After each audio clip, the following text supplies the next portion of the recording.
લક્ષ્ય ન્યૂઝ, એક નજર, એક લક્ષ્ય. 22.48 લાખના દાગીના સાથે ચોર પકડાયો. થરાદ પોલીસે કુંભારડી ગામની ચોરીનો ભેદ ઉકેલ્યો છે. થરાદ પોલીસે કુંભારડી ગામે થયેલી ઘરફોડ ચોરીનો ભેદ ઉકેલી નાખ્યો. પોલીસે રૂપિયા 22.48 લાખના સોના ચાંદીના દાગીના સહિત કુલ રૂપિયા 23.3 લાખના મુદ્દામાલ સાથે એક ચોરને ઝડપી પાડ્યો છે.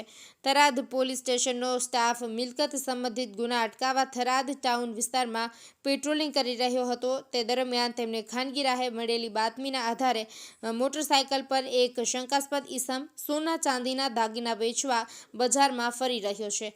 આ બાતમીના આધારે પોલીસે ઈસમને પકડી પાડવા માટે ટોડાની પાડ પાસે ઈસમને પકડી લઈ અને તેની પાસેથી કપડાના થેલાની તપાસ કરતા તેમાંથી સોના ચાંદીના દાગીના મળી આવ્યા હતા.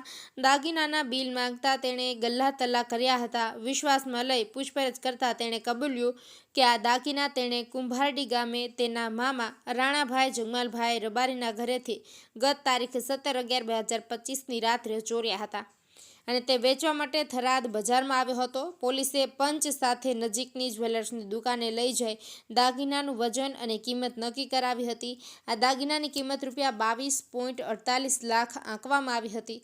આ ઉપરાંત પોલીસે રૂપિયા 50,000ની મોટરસાયકલ અને રૂપિયા 5,000નો મોબાઈલ ફોન પણ જપ્ત કર્યો. આમ કુલ રૂપિયા 23.3 લાખનો મુદ્દામાલ કબજે કરી અને પોલીસે ભારતીય નાગરિક સુરક્ષા સંહિતા 2023ની કલમ 106 હેઠળ મુદ્દામાલ કબજે કર્યો હતો અને કલમ 35(1) મુજબ આરોપીની અટકાયત કરી હતી. આ અંગેની વધુ કાર્યવાહી માટે માવસરી પોલીસ સ્ટેશનને જાણ કરવામાં આવી છે. મૂળજી ચૌધરી, વાવ, થરાદ. થરાદ પોલીસ સ્ટેશનની હદમાં મિલકત સંબંધી ગુનાઓ ન બને તે માટે મહેરબાન પોલીસ અધિક્ષક સાહેબ શ્રી વાવ થરાદ ચિંતન તેરિયા સાહેબે અસરકારક કામગીરી કરવા માટે સૂચના આપેલી. જે અનુસંધાને અમારી એડી સ્ટાફની ટીમ પેટ્રોલિંગમાં હતી અને ખાનગી રાહે હકીકત મળેલી કે એક ઈસમ જે પિલુડા ગામનું છે, કાળુ ઉર્ફે હિતેશભાઈ મેઘરાજભાઈ રબારી, જે ચોરીનો મુદ્દામાલ વેચાણ કરવા સારું આવી રહ્યું છે.